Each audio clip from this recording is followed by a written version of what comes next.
congratulations on the win, first of all.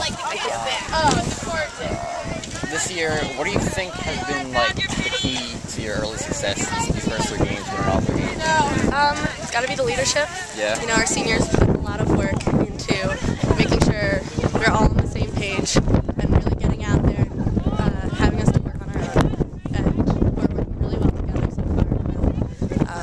And a lot of that has been their leadership, especially the captains, but all the seniors. You find yourself kind of molding into that leadership role this year?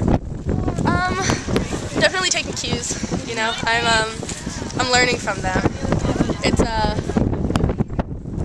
you know, there's so many of them, and they're all, you know, such great leaders that it's like I don't need to step in. There's no space really, but I know that, you know, when it comes down to it, I can, from what I've learned from them.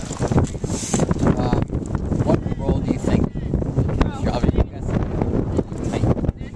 what role do you think is significant? Yeah, it's huge. I mean, the games are all a lot more emotional. As silly as that sounds, you know, that's something that keeps it intense. We're all on the same page. A win is very obviously a team win. There's nothing, you know, positions get moved around and people get moved into different lines, and it's so the team can be successful, and, you know, just because of how tight we are, that's something that we're all on board with. Yeah. Thank you very much.